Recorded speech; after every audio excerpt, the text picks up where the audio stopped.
Salut, c'est Trado, je suis content de vous retrouver pour l'analyse technique dédiée au marché des changes, en l'occurrence le CFD sur l'euro-dollar, qui est celui qui est le plus demandé, c'est normal car c'est la paire la plus traitée. On va commencer par les précautions d'usage.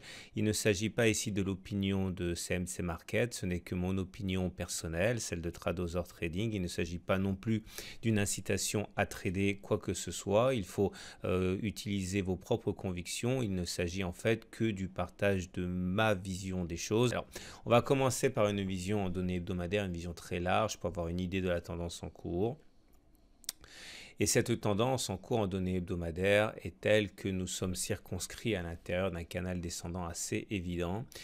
Plus on s'approche de cette zone haute et plus on risque d'avoir des vendeurs prendre le marché en main. D'ailleurs, il y a une petite attaque baissière cette semaine qui semble éventuellement représenter les prémices des forces vendeuses sur l'euro-dollar. Il reste encore de la marge avant d'aller les toucher, cette partie haute du canal descendant. Mais en tout cas, il ne faudra pas traîner trop au risque d'avoir justement des vents contraires se déchaîner. Ça, c'est pour l'analyse hebdomadaire avec une vue large. Si on rapproche un petit peu et qu'on zoome sur les données hebdomadaires, il est clair ici que nous sommes par contre, d'une part, toujours en tendance haussière, puisque vous voyez, nous sommes soutenus ici par un nuage qui est croissant en théorie Ishimoku.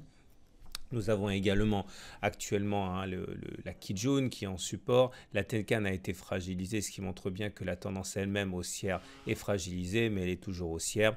Et d'ailleurs, nous arrivons sur une zone de support importante d'un point de vue purement graphique, puisque vous voyez qu'ici, cette zone ici grisée a été une résistance. Une fois qu'elle a été cassée ici, elle a changé de polarité, vous le savez.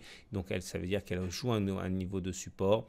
Autrement dit, nous sommes sur une zone ici qui pourrait être mise à profit par ceux qui envisagent d'adopter une stratégie haussière, puisque effectivement les zones de support sont plus crédibles que d'autres pour voir les cours repartir de l'avant. Donc tendance toujours haussière en données hebdomadaires et en plus nous sommes sur une zone de support sur cette unité de temps. Alors regardez ce que ça donne en données journalières. On voit par transparence ici la zone de support que je mentionnais tout à l'heure. On a d'ailleurs dessiné ici effectivement, enfin on est en train de dessiner ici un chandelier de rebond avec une mèche basse qui est plutôt longue qui semble montrer la prise en main des haussiers en fin de semaine. Si on devait casser cette zone, on devrait sans doute aller visiter les 1,1932 ici, ce ne serait pas du tout impossible puisque c'est le support suivant. Mais en tout cas, on voit que en données journalières, la tendance elle est neutre. Maintenant, vous voyez ce nuage Ishimoku qui est complètement à plat, en plus il a twisté ici, cela signifie en fait que a priori on est parti pour latéraliser, on n'est pas forcément parti pour baisser, et comme on est sur une zone de support ici que j'ai mentionné précédemment, il est clair que certains envisageront sans doute sur ces niveaux d'envisager donc une stratégie haussière. Alors si on essaye de mettre une stratégie en place avec un peu plus de précision, lorsque l'on trace les Fibonacci entre les plus hauts de la jambe de baisse actuelle et les plus bas qu'on a atteint cette semaine, on voit qu'on a les 23,6% de Fibonacci ici qui devrait être une première difficulté pour passer pour ceux qui ont joué le rebond. Si vous envisagez encore une fois de mener une stratégie haussière, attention, en cas de cassure de la zone grise, on risque d'avoir une accélération baissière.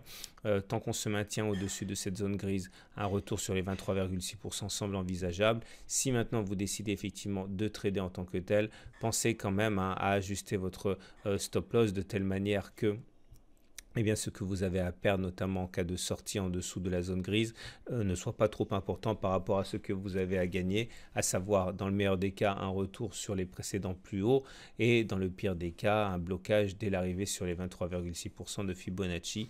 En tout cas, mettez bien votre stop loss, c'est une évidence. Si maintenant vous envisagez plutôt de mener une stratégie baissière, je pense que les données 4 heures sont pour vous, puisque en données 4 heures, vous voyez, on a ici un support qui a été préservé aux alentours de 1,2155. Il a été préservé également 3 ou 4 bougies suivantes avant de finalement céder sur cette grande bougie longue ici.